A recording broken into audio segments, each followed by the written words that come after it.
How to prepare for JKS 2023। इस question ने आपको बहुत परेशान किया होगा और इसीलिए आपने मल्टीपल चैनल्स की वीडियोस, उसके अलावा toppers interviews and what not आप सभी कुछ यहाँ पर देख चुके हो। But if you still are struggling to formalise your own strategy, then my friend I bring to you 150 days study plan. अगर आप इस स्टडी प्लान को फॉलो करते हैं तो सारा का सारा सिलेबस आप बहुत ही कॉम्प्रिहेंसिव मैनर के अंदर कवर कर सकते हैं, जिसके अंदर आपका प्रीलिम्स, आपका मेंस, ऑप्शनल, ये तीनों आप पे कवर हो जाएंगे।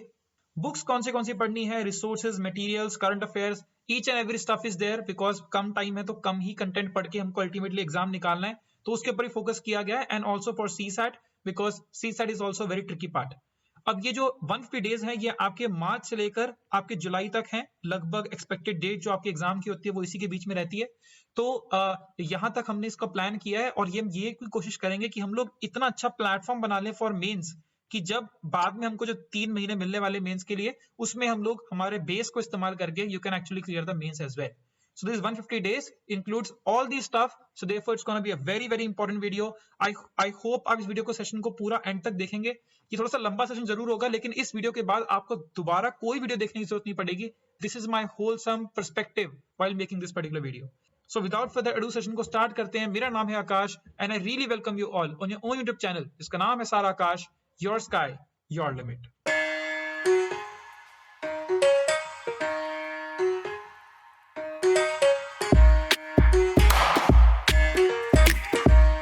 ओके मेरे हिसाब से यहाँ पर दो टाइप के व्यूअर्स इस वीडियो को देख रहे होंगे। वो दो व्यूअर्स कैसे हो सकते हैं? पहला जो सेक्शन होगा, पहला जो ग्रुप होगा, वो उन लोगों का होगा जिनके पास एक प्रॉपर प्लान ऑलरेडी है। आइदर दे हैव बीन जिन्होंने कोई इंस्टीट्यूट को ज्वाइन कर रखा है और वहाँ पर एक प्रॉपर स्ट्रैटेजी के हिसाब से उनको सिलेबस कवर कराया जा रहा है, उनको पढ़ाया जा रहा है एंड वहाँ पे कुछ ना कुछ रिकमेंडेशन भी दी जा रही हैं। बेसिकली आपको पास अर्लियर गाइडेंस ऑलरेडी अवेलेबल है। So if that is the case, therefore my suggestion to you is please stop this video right now and you can also leave this video, because ये video आपके उतने काम के लिए नहीं होगी। In fact ये आपका काम खराब कर सकती है, बिकॉज आपको ऐसा लगेगा कि यार ये स्ट्रेटजी मुझे फॉलो करनी चाहिए या फिर ये स्ट्रेटजी फॉलो करनी चाहिए, मेरे इसमें फ्लॉज हैं, whatsoever stuff is there. But if you are in the second category, that is the confused ones is या तो आप बिगिनर हो या फिर आप एक इंटरमीडिएट लेवल या फिर एक कह लो कि आप एक रिपीटर हो, बट आप बैलेंस नहीं कर पा रहे हो सब्जेक्ट्स को, टाइम को, ऑप्शनल को और व्हाट्सएवर स्टफ इज देयर। तो उन केसेस के लिए आप डेफिनेटली इस वीडियो को देखिए। बट एक अगेन मेरा हम्बल सजेशन आप लोगों के लिए है कि यार आपने ऑलरेडी बहुत सारी वीडियोस इसके रिगार्डिंग देख ली होंगी अभी तक, कैसे स्ट्रैटेजी फॉर्मुलेट करें, टॉपर्स इंटरव्यूज़ हो गए या इंस्टीट्यूट्स की कई सारी वीडियोस वगैरह हो गई। तो मैं आपको बताना चाहूँगा my friend, you are already late. Not in terms of preparing for this exam. Preparation के लिए भी थोड़ा सा हम लोग डिले ज़रूर कर रहे हैं, लेकिन वो तैयारी आप कर सकते हो। बस प्रॉब्लम ये है कि आपने इतनी सारी वीडियोज़ देख ली हैं कि आप अभी तक अपना प्रॉपर प्लान बना नहीं पाए हो। And plan banana is one thing and plan को एग्जीक्यूट करना इज़ अनदर थिंग। तो again I would highly recommend you कि देखो यार, काफ़ी ज़्यादा टाइम आप यहाँ पे लगा चुके हो सब कुछ प्लान करने के लिए। Let this be your last one. अब ये इस वीडियो के बाद आप कोई भी स्ट्रैटेजी, कोई भी प्रॉपर प्लान की वीडियो मत देखना। क्यों? क्योंकि आपको काम करना पड़ेगा। अब ये हो सकता है कि इससे आपको बेस्ट स्ट्रैटेजी अवेलेबल मिल जाए, इससे बेटर स्ट्रैटेजीज अवेलेबल आपके लिए हों, बट यार वो स्ट्रैटेजी को ढूंढने के चक्कर के अंदर आप अपना एक बहुत ही इंपॉर्टेंट टाइम भूल जाओगे और आपको बेस्ट स्ट्रैटेजी मिल भी गई तो भी आप उसे इंप्लीमेंट नहीं कर पाओगे। So let this be your last one. This is my humble request. Now comes another important question. ये स्पेसिफिकली बिगिनर्स के लिए क्वेश्चन है कि यार सर हमको मेंस का कुछ भी नहीं पता। वी आर लाइक हमको आंसर राइटिंग बिल्कुल नहीं आती है। ठीक है, चलो सिलेबस कवर कर लेंगे, पर लिखना ही नहीं आता। लिखना तो सर ग्रेजुएशन में या पोस्ट ग्रेजुएशन में छोड़ चुके हैं। मेंस का फोबिया है, मेंस का डर है। तो देखो आपके पास भी दो अप्रोच आते हैं। पहला अप्रोच ये कहता है कि आप एक काम करो, आप मेंस की तैयारी करना शुरू कर दो। आप एक कोचिंग इंस्टीट्यूट को ज्वाइन करो, बहुत ही अच्छे से इंस्टीट्यूट को ज्वाइन करो, यूपीएससी की तैयारी करना शुरू कर दो, मेंस वगैरह भी बीच में इंक्लूड हो जाएगा और इस पूरे प्रोसेस के अंदर आपका प्रीलिम्स फेल हो जाएगा। और अगर प्रीलिम्स आपका फेल हो जाता है तो होगा क्या कि आपका 2023 का तो ये जो 2023 का जो आपका अटैम्प्ट था ये तो बिल्कुल गया। आपने एक अपॉर्चुनिटी भी काइंड ऑफ मिस कर दी, बिकॉज ऐसा हो सकता था कि आप इस एग्ज़ाम को क्लियर करने के बाद मेंस का एग्ज़ाम भी क्लियर कर लेते। अगर आप देखें तो लास्ट ईयर में जो आपका मेंस है वो अभी आपका फरवरी में ऑर्गेनाइज हुआ है, क्योंकि with certain delays and all, तो इससे आपको मेंस के लिए काफ़ी ज़्यादा टाइम मिल गया। बट अगर ये आप प्रीलिम्स क्रैक करते, उन्हीं लोगों को अल्टीमेटली फ़ायदा मिला होगा। शायद उनकी प्रिपरेशन मेंस की उस टाइम पर इतनी अच्छी नहीं होगी, but ultimately they were able to capitalise in the latter part. But ये आपकी अपॉर्चुनिटी की तरह से मिस हो गई। और इस पूरे प्रोसेस के अंदर होगा क्या कि आपको एक डिप्रेशन भी देखने को मिलेगा। You will be definitely under depression, सोच रहे होंगे कि मैं क्या कर रहा हूँ क्या नहीं कर रहा हूँ। एक साल पूरा का पूरा वेस्ट हो जाएगा आपका। नेक्स्ट साइकिल के अंदर आप यहाँ पे कुछ कर पाओगे। Second approach which is I personally feel is a better approach, crack prelims तो आपका बिल्कुल प्रीलिम्स को तो हल्का सा टारगेट ज़्यादा करो, प्रीलिम्स को क्रैक करो, get the enough confidence which is required. उसके बाद लगभग आपको 3 महीने मिल जाते हैं। तो इन 3 महीनों के अंदर आप अपनी मैक्सिमम एफिशिएंसी के साथ, बिकॉज जब आपको कॉन्फिडेंस आ जाता है तो आप डेफिनेटली ज़्यादा पुश करते हो अपने आप को, मैक्सिमम एफिशिएंसी के साथ आप यहाँ पर तैयारी करो। And many people are able to crack this exam in 3-4 months, मतलब मेंस का एग्जाम भी क्रैक कर पाए हैं। अगर आप नहीं भी कर पाए तो आपको एक मच डू एक्सपीरियंस मिलेगा।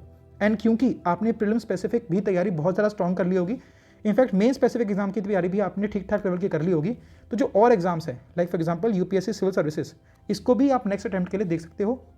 सीएपीएफ का एग्जाम, अब सीएपीएफ के एग्जाम की खासियत ये है कि सर इसके अंदर जो होता है ना मेंस, ये सर आपका ना के बराबर मेंस होता है। इसमें सिर्फ आपकी एक एस्से राइटिंग आती है जो मेजर कंपोनेंट आता है। अब अगर आप इतनी सारी तैयारी कर लोगे जीएस की, तो क्या एस्से नहीं लिख पाओगे क्या? डेफिनेटली लिख पाओगे। एंड ईपीएफओ का एग्जाम अभी कल ही शॉर्ट नोटिफिकेशन रिलीज हुई है, इसके रिगार्डिंग भी वीडियो लेकर आऊँगा। सर इसमें मेंस का एग्जाम ही नहीं होता, इसमें मेंस का एग्जाम ही नहीं होता, सिर्फ प्रीलिम्स का एग्जाम होता है। एंड सैलरी और पूरे के पूरे जो स्ट्रक्चर है सब कुछ एब्सोल्युटली सेम है, मतलब आपको better salary group A services की 1 लाख से ज़्यादा की सैलरी आपको पर मंथ देखने को मिलेगी। तो यहाँ पर भी आप डेफिनेटली एलिजिबल हो जाते हो, इन एग्जाम्स को भी आप क्रैक कर पाओगे। एंड एचसीएस का exam if I talk about Haryana civil services, sir यहाँ पर भी आपका मेंस होता है, लेकिन मेंस के अंदर कुछ मिलाकर एक ही जीएस का 1 पेपर होता है, जहाँ पर जीएस 1, 2, 3, 4 होता है, यहाँ पर सिर्फ एक जीएस का पेपर होता है और ऑप्शनल का भी आपका सिंगल पेपर होता है, मतलब एक ही पेपर होगा ऑप्शनल का और 2 पेपर नहीं होते ऑप्शनल के। तो ये भी सर बहुत ज़्यादा अच्छा एडवांटेज है, यहाँ पर आप सिक्योर कर सकते हो। इसकी भी वैकेंसीज निकली हुई है, इसके रिगार्डिंग भी वीडियो लेकर आ जाऊँगा। सो सर ये I personally feel is a better approach than this particular approach, जो कि आपका पहला वाला अप्रोच है। तो please focus on this, right. तो हमारा स्टडी प्लान जो रहने वाला है, ये प्रीलिम्स प्लस मेंस सब कुछ कंबाइन करके प्लान चलने वाला है। जैसा कि मैंने बताया, थोड़ा सा हमारा फोकस सेकंड अप्रोच पे ज़्यादा होगा। अब टारगेट यहाँ पर क्या है? सबसे पहली बात सर, इस प्लान के अंदर आपको 150 दिन का पूरा प्लान देखने को मिलेगा। लास्ट टाइम जो एग्जाम हुआ था वो 31 जुलाई का हुआ था, ठीक है। तो मैं मान के यहाँ पे चल रहा हूँ कि 31 जुलाई को आपका जो एग्जाम हुआ है, इस बार भी 31 जुलाई के आसपास ही होगा। तो अगर हम यहाँ से 1 मार्च से लेकर देखें तो 1 मार्च से लेकर 31 जुलाई तक 150 दिन आपको अप्रॉक्सीमेटली मिल जाते हैं। इनफैक्ट इससे ज़्यादा ही मिल जाते हैं, बट मैं कुछ लॉसेस मान के चल रहा हूँ। मतलब ऑन एन एवरेज 30 डेज मैं मान के चल रहा हूँ, तो 3-4 दिन का आपको और एडवांटेज मिलेगा, but we are not bothered about it. तो ये लगभग आपके पास 150 दिन बन जाते हैं। अगर आपको ये जो एग्ज़ाम है आपका पहले भी हो जाता है तो भी कोई दिक्कत वाली बात नहीं है। आप अभी देखोगे एग्जाम के अंदर मैंने जो प्लान बनाया है, इसमें मैंने बहुत सारे आपको फ्री डेज भी दिए हैं, रिजर्व डेज भी दिए हैं, तो दैट मीन्स लाइक वो स्क्वीज हो जाएगा plan, but plan will work. Now target क्या है हमारा? तो टारगेट के अंदर सर अगर हम देखें तो यहाँ पर आपको 6 कोर्स सब्जेक्ट्स मैं आप यहाँ पे कंप्लीट कराऊंगा। 6 course subjects is like polity, economy, geography, history, environment and science and tech, ठीक है। ये प्रीलिम्स के लिए भी बहुत इंपॉर्टेंट है और मेंस के लिए भी बहुत इंपॉर्टेंट है। देन हम लोग यहाँ पे ऑप्शनल की तैयारी भी करेंगे। अब यहाँ पर जो एथिक्स और ऐसे लिखा हुआ है, ये अलग से कलर में लिखा हुआ है, ये उन लोगों के लिए लिखा हुआ है अगर जो रिपीटर्स हैं वो इन सब एग्जाम्स की तैयारी, मतलब इन सब टॉपिक्स को पहले से पढ़ चुके होंगे। तो आपको ये कोशिश करनी है कि जहाँ पर भी आपका ऑप्शनल आ रहा है उसके साथ साथ आप एथिक्स और ऐसे की तैयारी भी कर लें। अब जब आप प्लान देखेंगे तो आपको पता लग जाएगा, मैं आपको फिर से बता दूंगा, ठीक है। ये बिगिनर्स के लिए नहीं है एथिक्स और ऐसे, पर ऑप्शनल तो आपको डेफिनेटली करना है। देन 1 साल के हम लोग करंट अफेयर्स भी इसी प्लान के अंदर कर लेंगे और सीसेट की तैयारी भी यहाँ पे इंक्लूडेड होगी और subject wise plus full length मॉक्स भी यहाँ पर आप दोगे। सबके लिए यहाँ पे स्पेस बनाई गई है, तो मेक श्योर करना कि इसको ढंग से देखना है आपको, ठीक है। जब हम प्लान के रिगार्डिंग बात करें तो ये भी पता होना चाहिए ना कि इस पूरे की पूरी चीज़ को करने के लिए हमारे पास कितना टाइम आपको डिवोट करना पड़ेगा। तो मुझे आपका टाइम तो चाहिए होगा। अभी टाइम क्या है? टाइम सर अप्रॉक्सीमेटली आपको स्पेंड करना है। देखो डेली बेसिस पर तो नहीं बोलूँगा मैं आपको वीकली बेसिस पर बताता हूँ। तो वीकली बेसिस पे अगर हम लोग बात करें तो वीकली बेसिस पे I need your 50 hours per week, 50 घंटे आपको देने हैं। अब 50 घंटे आपको कैसे देने हैं ये आपकी अपनी इच्छा है, बट मैं जो पर्सनली प्रेफर करता हूँ वो ये होता है कि आप 6 दिन यानी कि वीकडेज मंडे से लेकर सैटरडे तक आप यहाँ पे पर डे दें 8 घंटा, 8 hours of study and this ये 6 दिन। एंड इसके बाद जो आपका संडे आता है, Sunday is a fun day, right. लेकिन यहाँ पर फन नहीं हो पाएगा, बट यहाँ पे सिर्फ और सिर्फ आप 2 घंटा स्टडी करोगे। इसके बाद आपका पूरा का पूरा दिन क्या होगा? खाली होगा। It could be a family time, it could be a way out. 6 दिन आप पूरी मेहनत करो और संडे को थोड़ा सा एंजॉय कर पाओगे तो, या रिलैक्स कर पाओगे। ये करके आपके 50 घंटे पर वीक आपके बनेंगे। तो अगर आप मोटे मोटे तौर पर देखें तो ज़रा कैलकुलेट करके लिखना कमेंट के अंदर कि 50 घंटे यहाँ पे और अल्टीमेटली आपके वीकली बेसिस पे तो 150 डेज आपके दिए हुए हैं। तो मुझे बताओ कितने घंटे आप तैयारी कर लोगे? जस्ट कमेंट करो यहाँ पे, ठीक है। अब स्टडी प्लान जो भी आपका बन रहा है, हमें हमेशा क्या करना है, रिवर्स प्लानिंग करनी है। रिवर्स प्लानिंग का मतलब क्या हो गया, देखो मैं मान के क्या चल रहा हूँ कि आपका 31 जुलाई को आपका प्रीलिम्स होगा, 31 जुलाई 2023 को। तो हमें लास्ट डे के ऊपर सारा कुछ प्रिपरेशन हो जानी चाहिए और हमें प्रीलिम्स क्रैक भी करना है। चलिए अब समझते हैं कि रिवर्स प्लानिंग बेसिकली की कैसे जाती है। देखो यार, ये मार्च को हम लोग यहाँ पे पुणे की पूरी कहानी स्टार्ट कर रहे हैं। लाइक 1 मार्च से आपका प्रिपरेशन प्लान यहाँ पर क्या होगा, शुरू होगा या फिर एक्टिवेट होगा। लेकिन इंपॉर्टेंट चीज़ यहाँ पर ये है क्या कि ये 1 मार्च से हम लोग तैयारी कर ज़रूर रहे हैं, बट अगर हम ऐसे तैयारी करते रहे तो हमारा यूजली हम लोग क्या देखते हैं कि बाय द एंड यानी कि 31 जुलाई तक हमारा सिलेबस खत्म ही नहीं हो पाता या प्रॉपर हम कंट्रोल नहीं कर पाते। तो इस प्रॉपर कंट्रोल करने के लिए हम लोग यहाँ पर क्या करने वाले हैं, हम लोग ये करने वाले हैं कि हम लोग रिवर्स प्लानिंग में जाएंगे और हम लोग मान के चल रहे हैं कि हमारा 31 जुलाई को हमारा क्या होगा, प्रीलिम्स का एग्जाम होगा। तो हमें यहाँ से इससे एक दिन पहले की कहानी अब सोचो। अब एक बात बताओ, जब आपका प्रीलिम्स का एग्जाम यहाँ पर होगा 30 को आप यहाँ पे कुछ नहीं कर पाओगे, स्ट्रेस के अंदर हो गया। बेसिकली एक तरह का रिजर्व डे है कि अगर मान लो खुदा ना खास्ता कुछ ऊपर नीचे हो गया, therefore you have 1 day before prelims to you know cover this topic and all. ठीक है, अब जब आप प्रीलिम्स के लिए यहाँ पर जा रहे होंगे तो आप ये बात समझते हो ना कि प्रीलिम्स में जाने से पहले आपको हर सब्जेक्ट को प्रॉपर एक बार रिवीजन करके जानी पड़ेगी, तभी आप जाकर प्रीलिम्स के अंदर पूरी तरह से अपना एफर्ट लगा पाओगे। अब इसके अंदर सभी कुछ आता है, हर जीएस का subject including CSAT also. So basically यहाँ पर कहानी क्या करेंगे, हम लोग इससे एक दिन पहले, मतलब इनसे पहले 30 से पहले हम लोग पर डे 1 सब्जेक्ट को यहाँ पर एक पूरा दिन दे देंगे। सो फॉर एग्जाम्पल जैसा कि आप यहाँ पर देख सकते हो कि यहाँ पर आपका आ रहा है ancient medieval art and culture, इसको हमने पूरा एक दिन दे दिया। मॉडर्न हिस्ट्री एक पूरा दिन, environment and science and tech एक पूरा दिन, ज्योग्राफी 1 एंटायर डे। यहाँ पर आपका वेंसडे को इकोनॉमी एंड ट्यूसडे को आपकी पॉलिटी, और मंडे को हमने मिसलेनियस रखा है। मिसलेनियस में आपका इंटरनेशनल रिलेशंस आ गया या फिर कोई स्कीम्स वगैरह चल रही हैं वो सब कुछ आ गया, ये आपका रह गया। So this is entire segment, entire week, एक पूरे के पूरे 7 दिन हमने 7 डिफरेंट सब्जेक्ट्स को दे दिए हैं। अब इसमें हम कर क्या रहे हैं, इन सब्जेक्ट्स में हम लोग यहाँ पर कर क्या रहे हैं। So we are basically doing what, we are basically doing static portion. हम लोग यहाँ पर इनका स्टैटिक पोर्शन भी कर रहे हैं, साथ में हम यहाँ में जितने भी हमने प्रीवियस ईयर क्वेश्चंस यहाँ पे लगाए थे, इससे पहले हम लगा चुके होंगे ना। This is the 3rd time, मैं आपको बता दूं हमने तीसरी बार कर रहे होंगे। तो इससे पहले हमने 2 बार जो किया होगा वहाँ पे प्रीवियस ईयर क्वेश्चंस अटेंड किए होंगे और हमने यहाँ पे टेस्ट भी दिए होंगे। तो इनमें जो भी मिस्टेक्स हमारी रही होंगी, हम उस मिस्टेक्स को, लर्निंग्स को, या फिर जो भी हमारी शॉर्टकमिंग्स थी उनको ही यहाँ पर पढ़ के जाएंगे along with the static. And इस पूरे 7 दिनों के अंदर या पिछले लास्ट 7 to 8 डेज के अंदर हमें कोई भी टेस्ट नहीं देना। This is a very important stuff, हमें कोई भी टेस्ट यहाँ पर नहीं देना। ठीक है, नाउ अब इस लेवल पर पहुंचने के लिए जिसमें हम लोग एक दिन के अंदर पूरे के पूरे सब्जेक्ट को रिवाइज कर पा रहे हैं और पूरा कॉन्फिडेंस भी लेके आ पा रहे हैं, इससे पहले हमें इस सब्जेक्ट को पहले कई बार करना पड़ेगा, तभी तो हम लोग कर पाएंगे। तो बिल्कुल हम लोग क्या करेंगे, अगेन देखो रिवर्स मैनर में हम लोग यहाँ पर जाने की कोशिश कर रहे हैं। इससे पहले जो हमारा वीक रहे होंगे उसमें हम लोग क्या करेंगे, हर सब्जेक्ट को 3 दिन का टाइम देंगे। तो हम लोग यहाँ पे फॉर एग्जाम्पल मॉडर्न हिस्ट्री को यहाँ पर हम लोग 1 दिन का टाइम में रिवाइज कर रहे हैं, लेकिन उससे पहले हम लोग मॉडर्न हिस्ट्री को 3 दिन के लिए प्रॉपर टाइम देंगे, उसके बाद ही हमारा उस लेवल तक अचीव हो पाएगा। एंड अभी डरिए मत, इससे पहले भी हम लोग, अभी आप देखोगे हम रिवर्स प्लानिंग कर रहे हैं ना, तो इससे पहले भी मॉडर्न हिस्ट्री को एक बार हम लोग पढ़ चुके होंगे। वो कैसे पढ़ चुके होंगे वो आपको बता दूंगा। ठीक है, चलो देखते जरा। तो क्या प्रोसीजर, क्या यहाँ पे सिनेरियो रहने वाला है हमारा कि हमने हर सब्जेक्ट को 3 दिन दिए। For example ancient medieval and art and culture हमने एंड के लिए रखा था। एंड के लिए क्यों रखा था, बिकॉज ये काफ़ी सारा क्या होता है, इसमें रट्टाफिकेशन वाला टॉपिक होता है, तो इसलिए हमने इसको एंड वाले दिन यहाँ पे रिवाइज किया था। अब हम भी इसको भी क्या करेंगे, 3 दिन का टाइम देंगे। मॉडर्न हिस्ट्री को भी यहाँ पे 3 दिन का टाइम देंगे, साइंस एंड टेक को भी यहाँ पे 3 दिन का टाइम देंगे, इन्वायरमेंट को यहाँ पे 3 दिन का टाइम देंगे, ज्योग्राफी को 3 दिन, इकोनॉमिक्स को 3 दिन एंड पॉलिटी को 3 दिन। ऐसे करते करते ऑलमोस्ट हमारा पूरा का पूरा महीना ऑलमोस्ट खत्म हो चुका है, पूरा ऑक्यूपाइड हो चुका है। अब यहाँ पर हम लोग क्या करेंगे, यहाँ पर हम लोग इन सब्जेक्ट्स को हम लोग उसमें स्टैटिक रिवाइज करेंगे। हम लोग यहाँ पर प्रीवियस ईयर क्वेश्चन सॉल्व करेंगे। याद रखो, यहाँ पर सिर्फ और सिर्फ मिस्टेक्स को कवर कर रहे थे, लेकिन यहाँ पर हम लोग प्रीवियस ईयर क्वेश्चन सॉल्व करेंगे। Then comes is PET 365, this is very very important. अब ये क्या आ गई सर, ये कौन सी बला है, हम इसका नाम सुना भी नहीं है। देखो बेसिकली ये जो है ना, ये विजन IAS की करंट अफेयर की मैगजीन है, जो कि क्या होती है, ईयरली कंपाइलेशन आता है, मतलब पूरे साल का करंट अफेयर्स का कंपाइलेशन एक ही में देखने को मिल जाएगा। इसे बोलते हैं PET 365। तो आपको यहाँ पर उस पर्टिकुलर सब्जेक्ट के लिए पढ़नी है। नाउ फॉर एग्जाम्पल जैसे आप यहाँ पे पॉलिटी पढ़ रहे हैं, तो पॉलिटी पढ़ने के टाइम पर आपको करना क्या है, आप पॉलिटी को रिवाइज करने के टाइम पर आप उसके सिर्फ उसके करंट अफेयर्स PET 365 से भी यहाँ पर कवर कर लेंगे, कि आपका जो भी स्टैटिक आप पढ़ रहे हो वो आपका इसके साथ, करंट के साथ क्या हो जाए, एसोसिएट हो जाए। This is very very important and therefore you have to do it, right. इसके बाद एक फुल लेंथ टेस्ट भी आप यहाँ पे कवर करोगे, फुल लेंथ टेस्ट, और यहाँ पर आप CSAT भी पढ़ोगे। अब ये CSAT कहाँ से आ गया कि सर CSAT क्या सिर्फ हम लोग इतने 3 करके इतने टाइम भी पढ़ेंगे, नहीं। ना ये जो स्टार्स आपको देखने को मिल रहे हैं, इसका मतलब क्या है सर, ये जो 5 दिन है, इससे पहले जो आपके इस महीने के 4 दिन और एक पिछले महीने का आपका ये 5वां दिन जो बचा है, ये 5 दिन फुल्ली रिजर्व्ड है किसके लिए, CSAT के लिए। मतलब आप यहाँ पे कुछ भी GS का नहीं पढ़ोगे, रिवीजन करनी है that is up to you, but आप यहाँ पे सिर्फ पूरे के पूरे 5 दिन सी सेट को दोगे।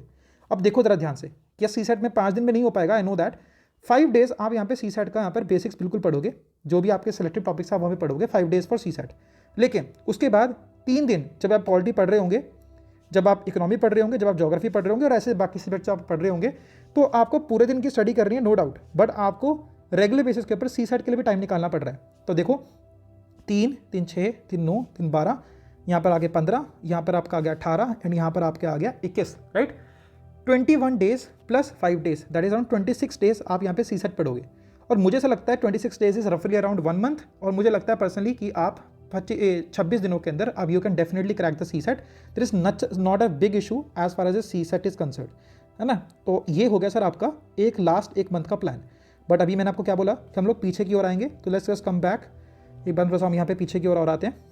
ओके, अब हमारे सर एक से पहले वाला महीना आ गया। अब एक बात देखो, आपने सर पहले बोला कि हम लोग क्या करेंगे, हम लोग 1 दिन के अंदर सब्जेक्ट को खत्म कर देंगे, और फिर आपने बोला कि सर इससे पहले हम 3 दिन में पढ़ चुके होंगे, 3 दिन में हम लोग सब्जेक्ट कंप्लीट कर चुके होंगे। But sir again ancient medieval art and culture 3 दिन में करना पॉसिबल कैसे है? जैसा कि मैंने आपको भी बताया था, वो पॉसिबल इस तरह से है कि हम लोग इससे पहले भी इन सब्जेक्ट को पढ़ चुके होंगे, और इससे पहले जब हम लोग पढ़ेंगे तो हम क्या करेंगे, अगेन जो भी हमने सब्जेक्ट हमने देखे 6 कोर सब्जेक्ट्स, इनको हम 1-1 हफ्ते का टाइम देंगे। यानी कि ancient medieval art and culture, यहाँ पर हम क्या करेंगे, इनको 1 हफ्ते के लिए पढ़ लेंगे। फॉर एग्जाम्पल इसका स्टैटिक, प्रीवियस ईयर क्वेश्चंस, और प्रीवियस ईयर क्वेश्चन जो कि 20 साल के प्रीवियस ईयर क्वेश्चंस होंगे, ये हम लोग करेंगे सॉल्व एटलीस्ट प्रीलिम्स बेसिस के ऊपर। 10 मेंस आंसर राइटिंग की तैयारी करेंगे। देखो डजंट मैटर कि आप आंसर कैसा लिख रहे हो, बट आपको लिखना आना चाहिए, बस आपके लिखने की कला होनी चाहिए, ठीक है। बिकॉज हमारा प्रीलिम्स जब क्रैक हो जाएगा तो हमें मेंस के दौरान हमें बहुत ज़्यादा काम करने को टाइम नहीं मिलेगा, तो हम लोग वहाँ पे बिल्कुल आंसर राइटिंग शुरू नहीं कर सकते। तो जैसे मर्जी आप आंसर्स लिखो, अगर आप आंसर नहीं भी लिख पा रहे तो एटलीस्ट आप आंसर पढ़ो। जो भी 10, मतलब बेसिकली मेरे कहने का मतलब है कि 10 मेंस के question from ancient medieval art and culture आपको एटलीस्ट पढ़ने हैं, देखना है कि किस तरह से लिख रहे हैं, और फिर आपको वैसे के वैसे लिखने की कोशिश करनी है, चाहे आप कॉपी पेस्ट कर दो, फर्क नहीं पड़ता, but you have to write it down, ठीक है। और एक फुल लेंथ टेस्ट आपको यहाँ पर देना है सब्जेक्ट का, एक फुल लेंथ टेस्ट भी यहाँ पर आपको देना है। सेम गोज फॉर आप मॉडर्न हिस्ट्री करोगे, सेम गोज फॉर आप साइंस एंड टेक करोगे, एंड देन कम्स यहाँ पे environment, then comes geography, economy, polity, इस तरह से आपका ही पूरा चलेगा। तो अभी तक अगर हम देखें तो हमारे 6 कोर सब्जेक्ट की हम लोग 3 टाइम यहाँ पे हम लोग पढ़ चुके हैं। सबसे पहली बार हमने यहाँ पर मई में किया शुरू, पॉलिटी को हमने यहाँ पर कुछ टाइम दिया, 1 हफ्ते का टाइम दिया, हमने यहाँ पे सारा कुछ खत्म किया, static, previous year questions, mains के 10 question and 1 full mock test, ठीक है। Same goes for economy. अगर आप यहाँ पर देखेंगे तो ज्योग्राफी के लिए मैं थोड़ा ज़्यादा टाइम दिया है, बिकॉज ज्योग्राफी थोड़ा सा बड़ा सब्जेक्ट है, स्टैटिक टॉपिक है, बहुत मुश्किल होता है याद रख पाना। तो यहाँ पर मैंने ज्योग्राफी को यहाँ पर 7 दिन ना देकर मैंने ज्योग्राफी को यहाँ पर 10 दिन दिए। तो आप अपने हिसाब से थोड़ा बहुत मैनेज भी कर सकते हो। 10 days for geography and you will cover the entire stuff. अब जब आप ये पूरे के पूरे कर रहे होंगे, बिकॉज ये आप पहली बार पढ़ रहे होंगे, you are studying it for the very first time, तो ऐसा हो सकता है डेफिनेटली कि आपको थोड़ी दिक्कत आए, थोड़ी परेशानी आए पढ़ने में, ठीक है। तो इसीलिए सर यहाँ पर अगर देखें तो यहाँ पे क्रॉस ये 6 दिन जो आपको यहाँ पर दिए हैं sir, these are reserve days, क्योंकि ऐसा डेफिनेटली हो सकता है कि आपकी तो तैयारी है वो थोड़ी सी डिले हो जाए या कुछ आपको परेशानी आए, तो ये 6 दिन को आप कहीं भी इस्तेमाल कर सकते हो as per your own need, and you can cover the entire stuff, ठीक है। थोड़ा सा और पीछे आते हैं।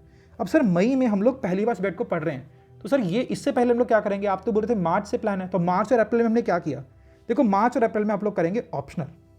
ये बहुत इंपॉर्टेंट स्टफ है, बिकॉज हम लोग नहीं चाहते कि हमारा प्रीलिम्स क्रैक होने के बाद, देखो खाली प्रीलिम्स क्रैक करना हमारा सपना तो नहीं है, हमें सिलेक्शन चाहिए। तो सिलेक्शन के लिए हमें, आपको पता है, मैंने आपको बताया था कि मेंस आंसर राइटिंग के अंदर आपके 2-4 चीज़ें बड़ी मेन होती हैं।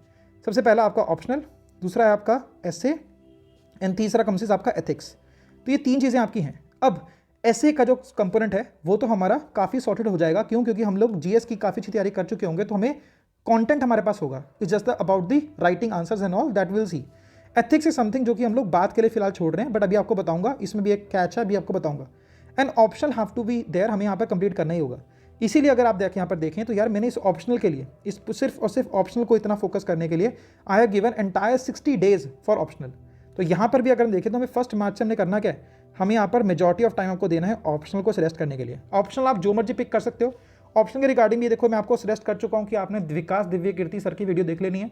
उसका अगर मैं क्रक्स आपको बताने की कोशिश करूँ तो यार ऑप्शनल आपके 2 चीज़ों पर डिपेंड करता है, सॉरी 2 नहीं एक्चुअली 3 चीज़ों पर डिपेंड करता है। सबसे पहली बात SIM, सिम। तो सिम का मतलब क्या है, S stand for the syllabus, कितना सिलेबस है, कितना कम टाइम है, उसमें कवर कर भी पाओगे या नहीं। देन सेकंड कम्स इज आपका इंटरेस्ट, क्या आपका इंटरेस्ट है या नहीं है उस सब्जेक्ट के अंदर, आपको समझ में आ रहा है, आपको मज़ा आ रहा है, तब तो पढ़ोगे, नहीं तो नहीं पढ़ोगे, ठीक है, because a major component therefore you have to develop this interest.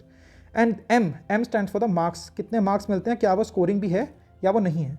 For example आपको बताता हूँ, जब मैंने अपना पहला यूपीएससी का अटैम्प्ट दिया था, तो यूपीएससी के अटैम्प्ट के अंदर सर मैंने ले लिया सर मैकेनिकल इंजीनियरिंग, बिकॉज मैं इंजीनियरिंग सर्विसेज की तैयारी कर चुका था, तो मुझे लगता था कि मेरी मैकेनिकल इंजीनियरिंग काफ़ी स्ट्रॉन्ग है and therefore I can excel in that. अब हुआ क्या सर, ये जो सिलेबस था पूरा का पूरा, ये हो गया टेक्निकल सिलेबस, ठीक है, और कोविड टाइम का एरा भी आ गया था, ठीक है, तो मतलब कोविड टाइम में चल रहा था, I was like not able to manage my entire time, और सिलेबस इसका काफ़ी ज़्यादा है, ठीक है, तो ये बहुत मुश्किल हुआ मेरे लिए कवर करने के लिए। इंटरेस्ट तो था लेकिन सिलेबस बहुत ज़्यादा कवर नहीं कर पाया, एंड देयरफॉर सर मार्क्स भी उतने नहीं मिल पाए, और प्लस वैसे भी बहुत ज़्यादा स्कोरिंग नहीं है as far as this is considered. तो ये मिस्टेक सर मुझे बहुत बार रियलाइज हुई, and therefore I have to change my optional. तो ये चीज़ आपके साथ नहीं होनी चाहिए, इसीलिए मेरा फर्दर सजेशन ये होगा कि be very specific in terms of choosing optional. बाकी सर आप वो वीडियो जाकर देख सकते हो, आपको पता लग ही जाएगा। I am not getting too much into this stuff, ठीक है। नाउ ऑप्शनल आपको तैयारी करनी है, बट ऑप्शनल को सिर्फ ऑप्शनल पढ़ते रहोगे क्या, नहीं, ऐसा बिल्कुल नहीं करना। ऑप्शनल के साथ आपको वीक सब्जेक्ट लेना है, वीक सब्जेक्ट लेना है। अब वीक सब्जेक्ट का जो सिस्टम है वो ये क्या है कि आपको कोई भी जो वीक सब्जेक्ट लोगे उसे आप 15 दिन से ज़्यादा नहीं पढ़ सकते, 15 डेज ही आपको यहाँ पर पढ़ना है। मतलब ये क्या हुआ, देखो यहाँ पर भी आप ऑप्शनल पढ़ रहे हो, यहाँ पर भी आप ऑप्शनल पढ़ रहे हो, मतलब आपने लगभग 2 महीने यानी कि अराउंड 60 डेज हमने देखा, एक्चुअली 2 महीने नहीं, पूरे 60 डेज हमने यहाँ पर दिए हैं ऑप्शनल को। तो यहाँ पे ऑप्शनल पढ़ रहे हो, लेकिन आप यहाँ पे कर रहे हो वीक सब्जेक्ट भी देख रहे हो 15 दिन के अंदर। तो हमने 2 महीने देखे, तो लगभग अगर हम देखें तो यहाँ पर वीक सब्जेक्ट जो आपके होंगे वो 4 वीक सब्जेक्ट। अब ये वीक सब्जेक्ट का मतलब क्या हुआ, फॉर एग्जाम्पल यार बहुत सारे लोगों को आर्ट एंड कल्चर में काफ़ी दिक्कत आती है, या फिर बहुत सारे लोगों को आपके इकोनॉमी में बहुत सारी दिक्कत आती है। तो आप इससे पहले ऑप्शनल के साथ साथ आप अपने वीक सब्जेक्ट को टाइम दे सकते हो, यानी कि आप थोड़ा सा देख सकते हो कि क्या है आपकी एशियन हिस्ट्री में क्या कुछ है।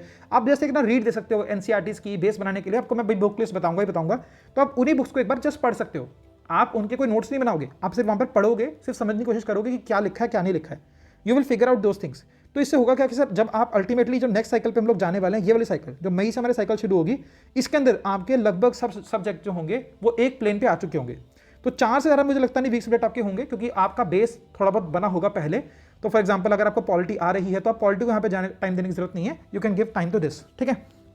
एक चीज़ और है सर, जो मैंने आपको ये प्लान पूरा का पूरा बनाया है, उसका एक रीज़न एक ये भी है कि यार अभी आपको पता है कि यार कई सारे एग्जाम्स और भी निकल रहे हैं, तो ऐसा तो है नहीं सर आप इसी एग्जाम के ऊपर पूरा बैंक रहने वाले हो। आई नो कि बहुत सारे लोग इसके ऊपर होंगे जो इसकी पूरी फुल फ्लेश तैयारी कर रहे हैं, all kudos to all of them, ठीक है। बट पॉइंट इज जिनका सिलेबस सेम है, जैसे आपको मैंने बताया भी था, अभी ईपीएफओ का एग्जाम निकला है, राइट, सीएपीएफ का एग्जाम आएगा या कुछ और एग्जाम्स वगैरह भी आएंगे, तो इनका सिलेबस सेम है, आप वो एग्जाम भी दे ही सकते हो। जेकेपीएसआई का भी सिलेबस सेम ही होता है। तो बेसिकली सर आपका कुछ फोकस, जैसे कुछ लोग अपने एग्जाम पहले भर रखे होंगे, अप्रैल में कुछ एग्जाम है, मई में कुछ एग्जाम है, whatever they be there, तो आपका कुछ फोकस आपका वहाँ पर भी होगा। तो at least in the mean while आप उन जो भी सिलेबस कॉमन है आपका एग्जाम का, फॉर एग्जाम्पल जैसे मान लेते हैं कि आपका जेकेपीएसआई का एग्जाम आता है, तो जेकेपीएसआई का जो सिलेबस है वो सिमिलर है इस एग्जाम से, राइट, क्वेश्चंस का लेवल कंपेरेटिवली कम आता है। तो आप ऑप्शनल के साथ, इस वीक सब्जेक्ट के साथ आप थोड़ा बहुत उनका भी देख सकते हैं, आपके पास ये ऑप्शन रहेगा, सो दैट आपको एक प्रॉपर बैकअप मिल जाए। ये सिर्फ उन लोगों के लिए जो कि आप यहाँ पे तैयारी कर रहे हैं दूसरे एग्जाम्स की, ठीक है। जो नहीं कर रहे हैं उनके लिए आपको बताता हूँ। अब सेकंड चीज़, जो लोग भी रिपीटर्स हैं या जो लोग भी ऑप्शनल ये जो सब्जेक्ट्स वगैरह हैं उनको पहले तैयारी कर चुके हैं, उनका अच्छा खासा बेस है, तो उनके लिए मेरा रिकमेंडेशन ये होगा कि आप इसके साथ यहाँ पे एथिक्स प्लस कर सकते हैं, एथिक्स प्लस कर सकते हैं। तो ऑप्शनल के साथ आप यहाँ पे एथिक्स प्लस कर सकते हैं वीक सब्जेक्ट की जगह, ठीक है। अगर आपके वीक सब्जेक्ट यहाँ पर खत्म हो जा रहे हैं तो उसकी जगह आप एथिक्स की तैयारी कर लो। Same goes for this month also, right. अच्छा, अगर एथिक्स से भी आपका काम नहीं बन रहा है तो यहाँ पर आप ऐसे भी यहाँ पर ऐड कर सकते हैं, मतलब ऐसे राइटिंग आप करेंगे, यहाँ पर ऐसे राइटिंग यहाँ पर करेंगे, ये भी आप यहाँ पर कर सकते हैं। बट मुझे लगता नहीं आपके पास टाइम होगा, तो ऐसे तो हटा ही देते हैं। ये सब टॉप लोगों के लिए हो गया, मतलब जो बहुत टाइम से रिपीटर्स हैं उनके लोगों के लिए हो गया। बट एथिक्स और optional, this is something that you can do.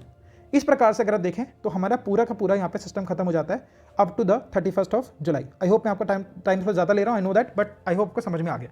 एक बार फिर से फटाफट से देख लेते हैं हमने क्या कुछ किया। तो हमारे पास 150 दिन थे टोटल मिलाकर। 150 दिन में हमने 60 दिन 60 डेज हमने किसको दे दिए, we have given this to optional, हमने ऑप्शनल को दे दिया, ठीक है। एंड प्लस मैं यहाँ पर लिख देता हूँ ऐसे नहीं ethics, but this is something, this is very optional thing, this is a very optional thing, मतलब जो लोग अगर कर पा रहे हैं तो कर लेंगे, नहीं तो ऑप्शनल की तैयारी तो एटलीस्ट आप कर ही लोगे, राइट। देन बचे यहाँ पर कितने 90 डेज। अब 90 डेज में मैंने 5 दिन यहाँ पर किसको दे दिए, मैंने स्पेसिफिकली दिए सीसैट को, बट अब याद रखना मैंने सिर्फ सीसैट को 50 डेज 5 दिन नहीं दिए, इसके अलावा मैंने यहाँ पर कितने अलग से मैंने आपके 20 डेज के करीबन मैंने आपको और दिए हैं, +20 अप्रॉक्स डेज मैंने आपको और दिए हैं, लेकिन उसकी प्रैक्टिस है, लेकिन बिल्कुल सीसैट पढ़ने के लिए 5 दिन पूरे के पूरे दे दिए हैं। मतलब करीबन 8 घंटे आप लगा के देखो तो 40 घंटे से ऊपर सीसेट की तैयारी आप कर रहे हैं, which is good enough, right. कम से 85 डेज। अब 85 डेज में हमारा टारगेट क्या रहेगा कि हम लोग यहाँ पर क्या करने वाले, जीएस करने वाले हैं, और जीएस के अंदर भी हमारा टारगेट क्या रहेगा, 6 कोर सब्जेक्ट्स हमारे जो हमने भी देखे उसके ऊपर हमारा टारगेट रहेगा। सबसे पहले सर ये है आपकी साइकिल नंबर 1। अगर हम लोग यहाँ पर टाइम करने की कोशिश करें तो this is what, this is the cycle number 1 जो हमारी थी, या फेज़ 1 कह लो, फेज़ 1 कह लो। अब इस फेज़ 1 के अंदर हमने क्या देखा था, या कि हमने यहाँ पर 7 दिन के लिए 6 सब्जेक्ट को पढ़ा था, तो 42 डेज हो गए, 7 days for each subject, 7 days for each subject, and यहाँ पे 6 सब्जेक्ट हमारे थे, तो यहाँ पे 42 डेज आपके यहाँ पे देखने को मिल जा रहे हैं, राइट। देन उसके बाद में जो second cycle I, the phase number 2, phase number 2, इस फेज़ नंबर 2 के अंदर हमने क्या देखा कि भैया हमारे 18 दिन हमने यहाँ पर इन्वेस्ट करें, 3 दिन एक सब्जेक्ट को पढ़ा, और टोटल मिलाकर हमारे 6 कोर सब्जेक्ट थे, right. So we are able to do this 18 days and कम से लास्ट 8 दिन। तो लास्ट 8 दिन में हमने क्या किया कि ये 8 दिन के अंदर हमने 7 दिन तो हमने एक तैयारी करी थी सब्जेक्ट्स की, तो 7 डेज, राइट, 7 डेज हमने एक सब्जेक्ट को एक दिन पढ़ा था, और प्लस एक दिन हमने वैसे ही 30 तारीख को हमने वैसे ही यहाँ पर क्या रखा है, एक ऑप्शनल रखा है कि इनकेस अगर हम कुछ कवर नहीं कर पाए, थोड़ी तबीयत वगैरह खराब थी, WhatsApp stuff is there, therefore हम लोग यहाँ पे एक रिजर्व डे का इस्तेमाल करके उसे भी कवर कर सकते हैं। टोटल मिलाकर बचे आपके पास 16 डेज। अगर आप सबको माइनस कर देंगे 16 डेज बचेंगे आउट ऑफ 150। अब 16 डेज की कहानी क्या है, 16 डेज को अगर हम थोड़ा सा रिजॉल्व करने की कोशिश करें तो 6 जो दिन थे वो मैंने रिजर्व दिए थे आपको, क्योंकि देखो आप इतनी तैयारी कर रहे हो, पहली बार इतना पढ़ोगे तो आप नहीं कर पाओगे, आपके पास कुछ रिजर्व होना चाहिए। तो लगभग आपके पास 6 दिन, और यहाँ पर आप देखें तो यहाँ पे एक 7वां दिन, तो एक हफ्ता आपके पास रिजर्व है पूरा का पूरा। एंड 3 दिन अगर आपको याद आ रहा हो तो मैंने ऑल्दो यहाँ पे 7 दिन दिए थे सबको सब्जेक्ट के लिए, पर ज्योग्राफी के लिए मैंने यहाँ पर आपके 10 दिन दिए थे, तो 3 दिन मैंने यहाँ पर और माइनस कर दी, टोटल मिलाकर बचे आपके पास 7 दिन। तो 7 डेज आपके पास अभी और बच रहे हैं। अब इन 7 डेज में आप क्या करोगे, देखो ये 7 डेज मैं जानता हूँ कि आपने कुछ और एग्जाम भी दिए होंगे या कुछ और एग्जाम दे रहे होंगे, तो उस एग्जाम का टाइम, फॉर एग्जाम्पल आपका सेंटर बहुत ज़्यादा दूर आ गया, तो सर उस दिन बहुत ही कम हो पाएगा कि आप पूरा 8 घंटे मैनेज कर पाएँ पढ़ाई का। या फिर फॉर एग्जांपल जैसे मान लेते हैं कि आप लोग किसी जेकेपीएस एग्जाम के लिए जा रहे हैं, या फिर आप ईपीएफओ के एग्जाम के लिए जा रहे हैं, या फिर आप वीएलडब्ल्यू के एग्जाम के लिए जा रहे हैं, जो भी एग्जाम के लिए जा रहे हैं। पर्सनली मैं आपको बोलूँ तो आप ज़्यादा कोशिश मत करना ऐसे ग्रुप डी लेवल के एग्जाम देने की, once you are preparing for group A level of exam. But जो भी आप एग्जाम यहाँ पर दोगे सर उसके अंदर कुछ ना कुछ आपके लॉसेस हो जाएंगे, तो उन लॉसेस को इनकाउंटर करने के लिए भी ये यहाँ पे बनाया गया है। अगर आप चाहते हैं कि आप उस एग्जाम के लिए जा रहे हैं तो एटलीस्ट 1 से 2 दिन पहले उसका थोड़ा बहुत देख के जाएंगे, तो इसीलिए आपके थोड़े बहुत 7 डेज यहाँ पे आपके और लॉस हो जाएंगे। तो मुझे लगता है सर ये बहुत ही सारा कॉम्प्रिहेंसिव प्लान है। अब होगा क्या सर, आफ्टर प्रीलिम्स आपका देखो जरा, अब ये क्या क्या हो चुका है, हमारा एथिक्स स्पेशल केस था थोड़ा सा, लेकिन जो लोग रिपीटर्स हैं या जो लोग मैनेज कर पा रहे हैं वो एथिक्स का भी देखो, एथिक्स में भी ना 2 पोर्शन होते हैं, वो को बताऊंगा मैं। एक सर एथिक्स के अंदर क्या होता है कि आपका जो कंसेप्चुअल पार्ट होता है, कॉन्सेप्ट वाली चीज़ें होती हैं, और दूसरी होती है सर आपकी केस स्टडीज़। तो ऑल्दो आप शायद केस स्टडीज़ वगैरह नहीं कर पाओगे, बट एटलीस्ट कंसेप्चुअल वाला पार्ट आप यहाँ पे कंप्लीट कर लो तो आपको बहुत ज़्यादा फायदा मिलेगा, राइट। अब आफ्टर प्रीलिम्स अगर आप देखें तो ethics is there, then comes यहाँ पर आपका आ रहा है ऐसे इज देयर। अब ऐसे के अंदर सर आपके जो 6 कोर सब्जेक्ट हैं वो हम लोग यहाँ पर तैयार कर चुके हो, अच्छे से तैयार कर चुके हो। You can able to crack the essay also, because information तो आपने वही सब पुट करनी है। देन कम्स अब ऑप्शनल, आप ऑप्शनल रिवाइज करोगे और जीएस के प्रीवियस ईयर क्वेश्चंस करोगे। मान लेते हैं सर इसके भी यहाँ पर 30 दिन लग रहे हैं, 30 डेज यहाँ पे भी लग रहे हैं। अच्छा ये आपको साथ में चलना है, ये आपको साथ में करना है, लाइक मतलब ऐसा नहीं है कि आप सिर्फ एथिक्स पढ़े जा रहे हो और एसेस पढ़े जा रहे हो, आपको थोड़ा बहुत लिखने भी आंसर्स, ठीक है, वो चलो बाद में बता दूंगा आपको मैं, फिलहाल अभी हम ज़्यादा फोकस नहीं करते इसके ऊपर। तो बेसिकली यहाँ पर क्या किया आपने, यहाँ पर ये 30 डेज भी यहाँ पर दे दिए। अब आप देखोगे सर मेन स्पेसिफिक टॉपिक भी हमारे कुछ रह गए हैं। That is for example Indian society हमने नहीं पढ़ेंगे, इससे पहले नहीं पढ़ेंगे बिकॉज प्रीलिम्स में नहीं पूछते। इंटरनल सिक्योरिटी हमने नहीं पढ़ा है, वर्ल्ड हिस्ट्री हमने तक नहीं पढ़ा है बिकॉज बहुत ही रेयर क्वेश्चन आता है प्रीलिम्स के अंदर।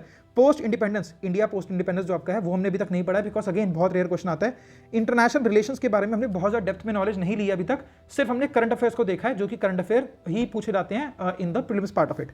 एंड हमने पॉलिटी के अंदर गवर्नेंस वाला मॉड्यूल अपने कवर नहीं किया बिकॉज अगेन वो प्रीलिम्स में नहीं आता, वो मेंस के अंदर स्पेसिफिक आता है। अब आपको देख के बहुत ज़्यादा लग रहा होगा शायद इसमें डिजास्टर मैनेजमेंट मुझे ऐड करना चाहिए था, डिजास्टर मैनेजमेंट में यहाँ पर ऐड करना भूल गया, ठीक है। अब आपको देख के लग रहा होगा कि यार ये सर बहुत ज़्यादा लग रहा है कि हमने बहुत सारा चीज़ छोड़ दी है, लेकिन टू बी वेरी फ्रैंक ये सब के सब टॉपिक्स बहुत ज़्यादा छोटे टॉपिक हैं।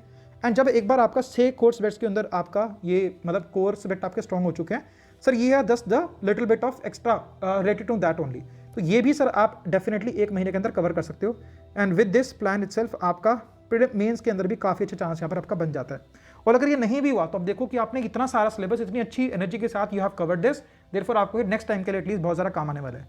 तो ये है सर पूरा का पूरा प्लान, आई आपको समझ में आ जाएगा। अगर आप बोलेंगे तो हम किसी PDF भी आपको दे दूंगा, there is nothing, no issues with that such, आप टेलीग्राम चैनल पे देख सकते हैं। ये बात तो समझ में आ गई कि सर हमने क्या कुछ पढ़ना है। अभी तक हमने बहुत सारी चीज़ों में देख ली कि हमें क्या पढ़ना है, कितना टाइम इन्वेस्ट करना है, we have covered all the stuff.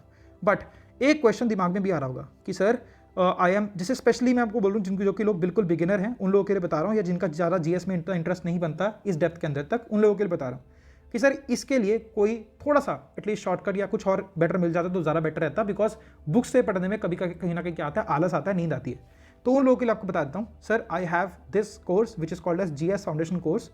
मैं आपको क्लियरली इन चीज़ों के बारे में बताता हूँ। देखो, मेरा कोई मार्केटिंग करने का इरादा नहीं है, मैं इससे पहले भी बहुत ही कम में इस कोर्स को इंडोर्स करता हूँ। आप कहीं देखेंगे भी तो इट्स वेरी रेयर कि मैं बहुत ज़्यादा इसके बारे में कुछ बताऊँ, बिकॉज मुझे ऐसा लगता है कि जिनको लेना है वो ले लेंगे, जिनको नहीं लेना वो नहीं लेंगे। मेरा यहाँ पर फोकस ये है कि एक बार जीएस फाउंडेशन कोर्स के अंदर मेरा टारगेट ये रहता है कि मैं आपको एक बार जीएस पढ़ा दूँ कि इसके बाद एटलीस्ट आपको जिंदगी में जीएस कोर्स नहीं लेना पड़े, कभी आप जीएस के लिए कोर्स नहीं परचेस करोगे।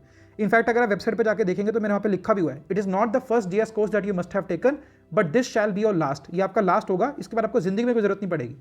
मेरा टारगेट ये है कि मैं आपको बिल्कुल बेसिक से चीज़ें पढ़ाऊँ। अभी जैसे आपको बुक्स वगैरह पढ़ोगे तो क्या होता है, बिल्कुल बेस होता है। इस बेसिक से उठा के मैं आपको टोटल 100% तक पढ़ाने की कोशिश करूँ। इसके अंदर आपका प्रीलिम्स पर्सपेक्टिव तो सारा का सारा टॉपिक यहाँ पे कवर हो रहा है, प्लस साथ ही साथ में मैं कुछ चीज़ें मेंस पर्सपेक्टिव से भी करा देता हूँ। मैं बहुत सारा मेंस पर्सपेक्टिव नहीं कराता बिकॉज अल्टीमेटली मेंस के लिए आपको खुद भी पढ़ना पड़ेगा। मैंने लास्ट वीडियो में भी बोला था आपको कि 60% ही यहाँ पे कराता है कोई भी कोचिंग इंस्टीट्यूट, ठीक है। तो 50 से 60% ही आपको कराता है, उसके बाद आपको खुद ही करना पड़ेगा। तो ये 50-60% मैं आपको बहुत ही अच्छी तरीके से करा रहा हूँ और इतना इंटरेस्ट डेवलप करने की कोशिश करता हूँ using videos, using whatsoever graphics and whatsoever stuff is there, कि आप खुद भी जब पढ़ोगे तो आपको कोई ज़्यादा लोड नहीं महसूस होगा, राइट। दूसरी चीज़ ये देन एक चीज़ और है मेरा कि आप, मेरा टारगेट ये भी रहता है कि मैं आपको जितने भी, देखो ग्रुप डी एग्जाम को छोड़ दो, इसकी ये वाले लोग तो इस एग्जाम को बिल्कुल भी, मतलब इस कोर्स को बिल्कुल भी ना ले, क्योंकि group D level of exam के लिए बहुत सारा कंटेंट अवेलेबल होता है, तो आप वहाँ से कर सकते हैं। लेकिन group C level of exams like for example JKPSI, राइट, group B level of exams like नायब तहसीलदार, और ग्रुप ए लेवल एग्जाम्स तो लाइक है ही आपका JKS। इसके अंदर सर ये सब एग्जाम्स को मैं टारगेट करता हूँ इस कोर्स के अंदर कि मैं इन सब एग्जाम्स का एक कंसाइज, एक प्रॉपर कंटेंट आपको प्रोवाइड कर दूं, सो दैट आप एक बार जब तैयारी कर रहे हैं तो आप सभी एग्जाम्स के यहाँ पर एलिजिबल हो जाएं। मतलब अगर आप JKPSI के लिए पढ़ रहे हैं तो आप यहाँ पे नायब तहसीलदार और JKS का एग्जाम भी दे सकें, ये मेरा टारगेट यहाँ पे रहता है। जस्ट टू टेल यू, हमारे इस कोर्स के अंदर Vajiram and Ravi, right, study IQ, ठीक है, अगेन जैसे मैंने बोला खान स्टडी, जो भी आपका ग्रुप है खान स्टडी ग्रुप करके है, ओजोन IS, ठीक है, और इसके अलावा मुझे भी याद नहीं आ रहे, ये सब के सब स्टूडेंट्स यहाँ पर पढ़ रहे हैं, ठीक है, बिकॉज कहीं ना कहीं उनको वो सेटिस्फैक्शन वहाँ नहीं मिली, therefore they are doing this. देखो, इस कोर्स का एक सबसे इंपॉर्टेंट पिलर एक और भी है which is called as affordability. मेरे हिसाब से सबसे इंपॉर्टेंट चीज़ होती है एज एन एस्पिरेंट के लिए अफोर्डेबिलिटी, बिकॉज यार पहले से ही जॉब नहीं लग रही है, पहले ही सर परेशानी है, और आप पढ़ रहे हो सिर्फ इसके लिए कि आपको अल्टीमेटली एक जॉब लगे, आप यहाँ पर you are able to scale get a secure a very very decent job, you can become an officer. अब ऑफिसर बनने के बाद तो डेफिनेटली आप पैसे दे ही सकते हो ना, उसमें कोई बड़ी बात नहीं होती। तो पॉइंट मतलब यहाँ पर मेरा पर्सपेक्टिव रहता है कि मैं इतना अफोर्डेबल बनाने की कोशिश करूँ इस पूरी की पूरी सिस्टम को कि ज़्यादा से ज़्यादा लोगों तक यहाँ पर पहुँच पाएँ। अब अगर आपको बताऊँ अफोर्डेबिलिटी का एग्जाम्पल, अगर आप एवरेज देखो तो 60,000 से लेकर 70,000 इज एवरेज फीस। मतलब कुछ कोर्सेज आपको कम भी देखने को मिल जाते हैं 15-20 हज़ार के आसपास, और कुछ कोर्सेज सर आपको 1 लाख 1.5 लाख के आसपास भी देखने को मिल जाते हैं। तो 60-70,000 के आसपास आपकी क्या होगी, एवरेज फीस आती है इसकी। बट अगर आप यहाँ पर ये कोर्स को कंसिडर करके देखेंगे, this course is almost around 6,000 के आसपास सर इसकी वैल्यू होती है। This is the MRP of the course, but sale वेल के टाइम पर जैसे अभी भी थोड़ी सेल वेल चल रही है, ये 5,000 के आसपास आपको कोर्स डेफिनेटली देखने को मिल जाता है, for which I personally feel it is the most valuable course that you will ever find. थोड़ी बहुत अभी क्लासेस एंड स्कॉल का सिस्टम थोड़ा सा मिसमैनेज चल रहा था, बट अभी सर बिल्कुल हमारा टारगेट ये है कि हम लोग JKS के प्रीलिम्स से पहले इसका सिलेबस हम यहाँ पर खत्म कर देंगे, सो दैट आप प्रीलिम्स तो पूरा का पूरा क्रैक कर दोगे। This is my short guarantee कि इस कोर्स के बाद मेजॉरिटी ऑफ क्वेश्चंस आपको डायरेक्टली यहाँ पर देखने को मिल जाएंगे, जो कि यहाँ पर आपका क्रैक हो रहा है। और ये सिर्फ प्रीलिम्स की कहानी नहीं है सर, इसके साथ आपका मेंस भी यहाँ पर कवर होगा। इनफैक्ट मैं आपको बताऊँ, जैसे फॉर एग्जाम्पल अभी मैंने यहाँ पे पॉलिटी कवर करा दी है, पॉलिटी इज डन, पॉलिटी यहाँ पर खत्म हो चुकी है, इकोनॉमी इन नेक्स्ट 10 डेज यहाँ पर खत्म हो जाएगी, ठीक है। तो इसके अंदर अगर आप यहाँ पर जाके देखेंगे, चाहे जब भी मैं पॉलिटी पढ़ा रहा हूँ तो मैंने यहाँ पर ऐसे बहुत सारे IPC CRPC क्या होता है, या फिर अगर देखिए बहुत सारे केस लॉज होते हैं, वो सब भी मैंने यहाँ पर कवर कराया। आपका फेडरलिज्म के ऊपर सब पूरी क्लासेस हुई हैं, ये सब RTI वार्टी के बारे में भी, कि आप अगर मेंस के अंदर भी अपीयर हो रहे हैं, therefore you can actually right those answers. कोई अलग नहीं होता है, बहुत सारा अलग नहीं होता है। हाँ, गवर्नेंस वाला मॉड्यूल है वो मैंने अभी नहीं कवर कराया, बिकॉज वो स्पेसिफिकली मेंस के लिए है, and after prelims is over I will definitely cover that stuff also, right. And same goes for economy also. This is the pattern with this which we are going. Now point मेरा यार ultimately यही रहता है, मैं आपको ये course बेचने के लिए नहीं बोल रहा हूँ, it's just that if you feel कि you want to purchase some content, और तो आप अल्टीमेटली 60 से लेकर 70 हज़ार रुपये स्ट्रेट अवे परचेज मत करो, बिकॉज आपको पढ़ना अल्टीमेटली आपको खुद ही है। मेंस मैंने आपको बोला था क्या, कोई भी इंस्टीट्यूट अगर आपको पढ़ा रहा है 60% से ऊपर नहीं पढ़ा सकता, 60% से ऊपर आपको नहीं मिल सकता। इसके बाद आपको जितनी मेहनत करनी है 50 से लेकर 60% आपको खुद ही करनी है। तो जब आपको खुद ही करनी है तो यार आपके लिए बस कोई कंटेंट को ईजी बना ले तो ज़्यादा बेटर रहता है। तो आई वुड हाईली रिकमेंड कि आप एक तो फ्रीबी के चक्कर में बहुत ज़्यादा ना जाएँ, ठीक है, फ्रीबी के चक्कर में बहुत ज़्यादा ना जाए। और दूसरी बात आप यहाँ पे बहुत ज़्यादा एक्सटेंसिवली पैसे ना खर्चें, क्योंकि इस पूरे प्रोसेस के अंदर होगा ये कि आपको ऐसा रियलाइज़ होगा, प्रेशर आ जाएगा कि हमें करना ही पड़ेगा ऐसा कुछ करके। मैं आपको एक चीज़ और बताता हूँ, जो भी मैंने यहाँ पे नाम लिखा, for example Khan study group, then आपका स्टडी IQ, हाँ स्टडी IQ का आपका लाइफ फाउंडेशन बैच, और एक आपका स्टैटिक बैच जो आपका वो भी, ये सभी लोग, और इसके अलावा ओजोन IAS के इंसान भी हो गए, और कुछ लोग अभी सेल्फ स्टडी कर रहे हैं, ठीक है, कुछ लोग आपके चाणक्य अकेडमी करके एक अकेडमी शायद आपकी ना, वहाँ पे वो अकेडमी होगी। ये सब अकेडमी से कुछ लोग पढ़ रहे हैं जिनसे मैंने पिछले एक हफ्ते के अंदर बात करी है। अब ये कौन लोग हैं? जब मैंने पहली वीडियो पोस्ट करी थी उसके बाद कमेंट सेक्शन में इन लोगों ने मेरे को बोला था कि they want to talk to me regarding this matter, and then they have approached me on Instagram, on Telegram itself. And सभी की प्रॉब्लम पता है क्या आ रही है? सभी की प्रॉब्लम ये आ रही है कि सर वहाँ पर कंटेंट को इतना ज़्यादा प्रोवाइड कर दिया जा रहा है कि ये लोग खाली नोट्स बनाते हुए रह जा रहे हैं। अब ये अगर नोट्स बनाते हुए रह जाओगे तो पढ़ोगे कब रिवाइज करोगे? तो ये बहुत बड़ी प्रॉब्लम है जो कि मुझे देखने को मिलती है कि आपसे इतने पैसे अगर लिए जाते हैं तो आपको इतना सारा कंटेंट दिया जाता है और बोला जाता है कि बेटा 1 साल में नहीं कर पाओगे, आप 2 साल में लगेंगे आपको। And genuinely I am saying this, अच्छे इंस्टीट्यूट्स के अंदर मैं यहाँ पर बोलूँ तो ये ठीक है, और ये ठीक है, ये बड़े इंस्टीट्यूट्स के अंदर उनको क्लियरली बोल दिया गया कि भैया आप इस साल का UPSC अटेम्प्ट दो ही मत, यू जस्ट ट्राई टू आप बस यहाँ पे कंसोलिडेट करने की कोशिश करो। तो अगर ऐसा ही टारगेट बना के रखना है फिर तो यार कोई फायदा नहीं है ना, फिर तो कोई फायदा नहीं, फिर तो फीस के लिए बेसिकली। तो यार ये सब लोग बेसिकली स्ट्रेस के अंदर हैं, एक साल से पहले तैयारी कर रहे थे, लेकिन अभी भी उनका उतना लेवल नहीं बन पाया है कि वो इस साल का एग्जाम भी क्लियर कर पाएँ। सो मेरे को बहुत दिल दुखता है कि अब ऐसे कहानी बन जाती है लोगों की, बट क्या करें, lack of guidance, and that's the game all together. But anyways I try to help them out, ठीक है। चलो तो ये होगी सर कहानी। Now comes the last but not the least, this is comes as book list. Resources क्या क्या follow करने हैं। सबसे पहली बात सर एक बहुत बड़ा मिसकंसेप्शन ये है कि NCERT पढ़नी पड़ेगी 6 to 12th। भैया इतने बड़े हो चुके हो आप, 6 से 12th NCERT पढ़ने की मुझे तो लगता नहीं कोई ज़रूरत है।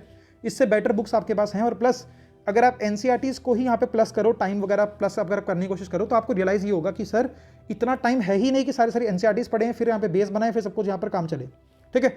अगर आपका थोड़ा बहुत भी बेस बन चुका है, अगर आपने किसी भी एग्जाम की पहले तैयारी करी है, थोड़ा बहुत भी आपने GS वगैरह पढ़ा हुआ है फॉर VLW और फॉर एनी अदर एग्जाम, तो भैया आप डेफिनेटली जंप कर सकते हो इन रिसोर्सेज के ऊपर, जो कि आपको मैं बताने वाला हूँ अब, ठीक है।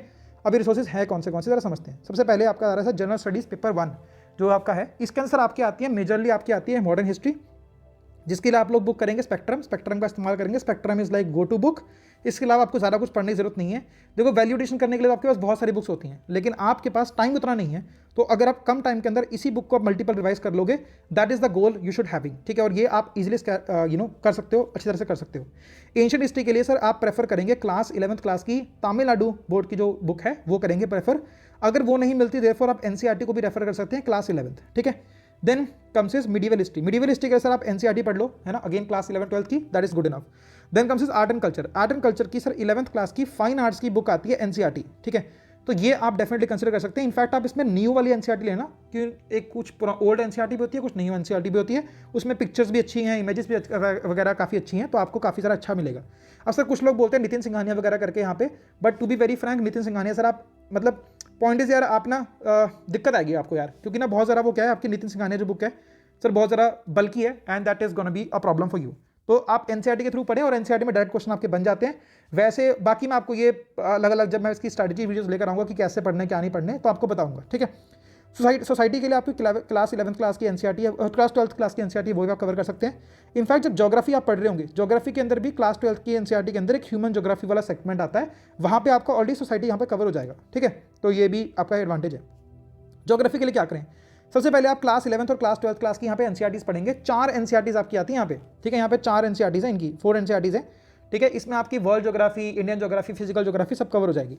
Then along with GC Leong you will like ये आपकी GC लियोंग भी आप साथ में पढ़ सकते हो, मतलब पढ़ोगे आप साथ में, इससे आपका पूरा का पूरा सेगमेंट खत्म हो जाएगा ज्योग्राफी का।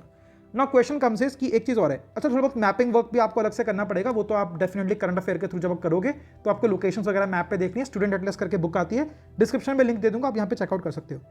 या फिर अगर आप NCERT में से इस सबको कुछ भी पढ़ना नहीं चाहते, अगर आप you don't want to read all the stuff out here, जो भी यहाँ पे आपका लिखा हुआ है सर, आप डायरेक्टली सिर्फ एक PMF IAS के नोट्स मिल जाते हैं सर, अगर वो पढ़ लो तो उसमें सारा कुछ यहाँ पर कवर हो जाएगा। बट अगेन दैट थोड़ी बहुत इसमें दिक्कत ये है कि अगर लेटेस्ट नोट्स मिल जाए फिर तो अच्छी बात है, तो जो पुराने नोट्स हैं सर उसमें कुछ डाटा के अंदर काफ़ी सारी दिक्कत है, specially for the Indian geography वाला पार्ट, ठीक है। तो ये आपका ऐसे कवर हो जाएगा। PF के नोट्स नहीं भी मिलते तो भी आप यहाँ पे मैनेज कर सकते हैं चीज़ों को लेके। Then comes is general studies paper 2 polity के लिए सर बाइबल है सर क्या आपकी, लक्ष्मीकांत इज देयर, लक्ष्मीकांत को आप बिल्कुल खत्म कर सकते हैं। मैं अभी आपको बताऊंगा सर, जब मैं आपको सेलेक्टिव वीडियोस बनाऊंगा फॉर सब्जेक्ट वाइज, ठीक है, तो आपको बताऊंगा कि कुछ पर्सपेक्टिव भी रिक्वायर्ड होता है लक्ष्मीकांत के अंदर, मतलब आपको सेलेक्टिव चीज़ें पढ़नी है, कैसे पढ़नी है वो सब आपको बताऊंगा अगर आप इंटरेस्टेड होंगे देयरफॉर। अच्छा, अगर आपका बिल्कुल भी बेस नहीं है पॉलिटी के अंदर तो इससे पहले आप क्लास 11th क्लास की एक बुक है I think constitution at work, उसको पढ़ सकते हैं अगर आपका बेस नहीं है तो। अगर आपका बेस है तो आप बिल्कुल straight away go to the Laxmikanth, ठीक है। नन इसके बाद अगर बात करें गवर्नेंस के लिए, तो आपको मैंने बताया गवर्नेंस के लिए आपको क्या करना है।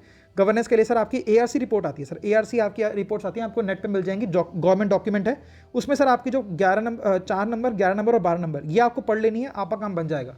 आपको एक लक्ष्मीकांत जैसे बहुत सारे लोग बोलते हैं कि लक्ष्मीकांत की एक गवर्नेंस की बुक भी आती है उसको पढ़ लो, नहीं वो सब मत पढ़ना है यार, इट्स वेरी कंबरसम, आपका दिमाग खराब हो जाएगा। तो 4, 11 और ये इसकी भी आपको खाली समरीज पढ़नी है। ARC रिपोर्ट आप गूगल पे करोगे, इसकी समरी आपको मिल जाएंगी, हर इंस्टीट्यूट वगैरह बना लेता है तो आपको फ्री ऑफ कॉस्ट मिल जाएंगी, you can go check it out. Then comes is governance के लिए भी करंट सोशल इशूज़ और IR जो आपका आता है IR इज इंटरनेशनल रिलेशंस, इसके लिए भी थोड़ा बहुत आपको स्टैटिक पढ़ना पड़ेगा, बट मेजरली यहाँ पर जो कंटेंट आता है वो करंट अफेयर से आता है। और करंट अफेयर के लिए जो आपको मैंने बताया that is none other than the कौन सा आपका PET 365, ये तो आप यहाँ पे कवर कर ही लोगे, ये आपको इसको पढ़ना है, दैट इज गुड इनफ, इससे आपका काम यहाँ पे डेफिनेटली बन जाएगा, ठीक है। Then comes is GS paper 3 economy के लिए सर आपको क्लास 12th की एक बुक आती है, इसे बोलते हैं मैक्रो इकोनॉमिक्स की जो बुक है आपको वो पढ़नी है, उससे आपका मैक्रो इकोनॉमिकल पिक्चर पता लग जाएगा कि कैसे कैसे क्या होता है, इन्फ्लेशन क्या होता है, क्या GDP वगैरह क्या होती है। अगर आप ये पढ़ लेते हैं दिस इज गुड इनफ। इसके बाद मृणाल सर के नोट्स, श्रीराम IAS या फिर रमेश सिंह, जो मर्जी आपको बुक प्रेफर हो, स्लैश लिखा हुआ है, एक को फॉलो करना है। अब प्रॉब्लम सर इसकी भी इकोनॉमी की ये सर बहुत सारे लोग बोलते, देखो मैंने खुद मृणाल सर के नोट्स पढ़े हैं, there is no doubt about that कि sir notes are awesome, right, काफ़ी अच्छे नोट्स हैं, ठीक है। इसमें इसकी नोट्स सर आपके 1200 लेके 1400 पेजेस तक आपके बन जाते हैं, 1400 पेजेस, 1200 से लेके 1400 पेजेस। लेकिन टू बी वेरी फ्रैंक, अगर आप इकोनॉमी को 10 दिन से ज़्यादा दे रहे हो तो इसका मतलब you are wasting a lot of time. 10 दिन से ऊपर रिक्वायर्ड नहीं होते इकोनॉमी को कवर करने के लिए, तो यार ये जो है ये 10 दिन के अंदर करना बहुत ज़्यादा मुश्किल है, इस पूरे नोट्स को कवर करना, and you know multiple reason for the same. तो सर ये भी कैसे पढ़ना है सर आपको डेफिनेटली बताने की कोशिश करूंगा, अगर आप इंटरेस्टेड होंगे, therefore I will definitely try to bring this. तो मैं आपको ज़्यादा रिकमेंड ये करूँगा कि आप NCERT से बेस बना के आप किसी से बेटर आप पढ़ लो तो ज़्यादा अच्छा रहता है, बिकॉज इकोनॉमी थोड़ी सी ट्रिकी सी रहती है, ठीक है। तो again if you want to join the course therefore आप कर ही सकते हो, इकोनॉमी तुम्हारी चल ही रही है, ठीक है। देन कम्स इज बात करें तो नाउ कम्स इज आपका इन्वायरमेंट के लिए सर आप क्लास 11th क्लास की बायो की बुक आती है, उसके लास्ट 4 चैप्टर हैं वो कवर कर लीजिए, आपका बहुत अच्छा बेस बन जाएगा। इसके साथ आप शंकर IAS की बुक, शंकर IAS की आपकी बुक आती है, या फिर आप PMF IAS, दोनों में से कोई भी एक जो आपके नोट्स यहाँ पे क्या कर सकते हो, कंसिडर कर सकते हो। सिलेक्टिव चैप्टर्स पढ़ने यहाँ पे कैसे पढ़ने आपको डेफिनेटली बताऊंगा, और ये भी सर क्या होता है ज़्यादातर क्या आता है करंट के बेसिस के ऊपर आपका आता है। साइंस एंड टेक भी यहाँ पे इमर्जिंग टेक्नोलॉजीज वगैरह पढ़नी है, जो भी आपकी इमर्जिंग टेक्नोलॉजी है, स्पेस में कुछ ज़्यादा काम चल रहा है वो सब कुछ, और साथ में करंट यहाँ पे एसोसिएट करना है। डिजास्टर मैनेजमेंट, इंटरनल सिक्योरिटी, सबके क्या आते हैं आपके यहाँ पे करंट की बेसिस पे आते हैं, तो करंट ही आपको यहाँ पर पढ़ना है। इनफैक्ट ये डिजास्टर और इंटरनल सिक्योरिटी जो है ये तो आपको पढ़ना भी बाद में, you don't have to go and jump straight away on to this, ठीक है, ऐसा करके, ओके। तो ये सब टॉपिक आपके हो गए। Now let's come to GS paper 4 अगर हम बात करें तो यहाँ पर क्या आपका RK बालाजी की बुक या फिर लेक्सिकॉन की बुक, इसके अंदर से आप यहाँ पे कॉन्सेप्ट बिल्ड करेंगे कि कैसे कैसे क्या क्या बेसिक कॉन्सेप्ट्स हैं एथिक्स के रिगार्डिंग, और ये बेसिक कॉन्सेप्ट के ऊपर क्वेश्चन आजकल कम पूछे जा रहे हैं, लेकिन केस स्टडीज़ के ऊपर यहाँ पे क्वेश्चन ज़्यादा आते हैं, केस स्टडीज़ आपको रेफर करना होता है। तो ये वाला जो पोर्शन है सर आपका करंट के अंदर आपका एसोसिएट हो जाएगा। अलॉन्ग विद इट आप यहाँ पे गूगल सर्च वगैरह का इस्तेमाल भी कर सकते हो कि आप कोई पर्टिकुलर, अगर फॉर एग्जाम्पल पर्टिकुलर कॉन्सेप्ट है तो उस पर्टिकुलर कॉन्सेप्ट को दिखाने के लिए आपका लेटेस्ट कोई एग्जाम्पल आप गूगल पे सर्च करके लिख सकते हो, तो आपको एग्जाम्पल वहाँ पे कोट करना होता है। तो एग्जाम्पल्स आप definitely examples is gonna be very very important as far as this is considered. तो ये है सर पूरा का पूरा सिनेरियो रिगार्डिंग दी जो आपके हैं हमारे रिसोर्सेज। तो रिसोर्सेज यहाँ पर आपके आगे बेसिकली खत्म होते हैं। चलिए, तो सर वीडियो काफ़ी ज़्यादा लंबी हो चुकी है, आई नो दैट, आई होप आपको सेशन समझ में अच्छा आया होगा, लगा होगा अच्छा। तो thank you so much for watching this particular video. अगर आपको अच्छा लगे सर क्या करना है आपको, सब्सक्राइब तो आप कर ही दोगे, आई थिंक आपने कर ही दिया होगा अभी तक, बट यार सबसे इंपॉर्टेंट जो मुझे लगता है सर वो है शेयर, ठीक है। लाइक वाइक भी आपने सर कर ही दिया होगा, बट पॉइंट है सर शेयर करना है काफ़ी इंपॉर्टेंट है, बिकॉज मुझे पर्सनली ऐसा लगता है कि सर गाइडेंस बहुत से लोग प्रोवाइड करते हैं, बट गाइडेंस गलत ज़्यादा प्रोवाइड की जा रही है, ठीक है। हो सकता है सर कुछ लोगों को यह भी गलत लगे कि मैंने कुछ गलत बोला है, ऑफकोर्स वो कमेंट में मेंशन कर सकते हैं, ठीक है। I would love to see them in comments, but point is कि गलत गाइडेंस जो लोग प्रोवाइड कर रहे हैं सर वो काफ़ी ज़्यादा फिल्टर होने की कोशिश ज़रूरत है, उनको ख़त्म करना चाहिए। इसके अलावा अगर आपको कोई दिक्कत है, कोई परेशानी है, तो आप यहाँ पे पर्सनल जो मेरा कॉन्टैक्ट है सर वो ये है, एंड ये है saraakash@143। ये आप टेलीग्राम या इंस्टाग्राम पे संपर्क कर सकते हैं। टेलीग्राम में थोड़ा सा ज़्यादा प्रेफरेबल रहता हूँ, मैं ज़्यादा यूज़ करता हूँ। और अगर आप चाहें तो हमारा ग्रुप भी ज्वाइन कर सकते हैं। This is very very much recommended कि आप एक ग्रुप ज्वाइन कर लें। इसके रिगार्डिंग कोई भी अपडेट वगैरह होती है, जो मुझे आपसे कुछ पूछना भी होता है कि कौन सा कंटेंट आपको चाहिए, वो टेलीग्राम ग्रुप के ऊपर प्रोवाइड कर देता हूँ। इनफैक्ट जो PDF वगैरह भी होगी वो सब मैं यहीं पर शेयर करूँगा अगर आपकी रिक्वायरमेंट हुई तो। ठीक है, thank you so much for watching this particular video. See you the very next time. Till guys take care. हमेशा की तरह जय हिंद।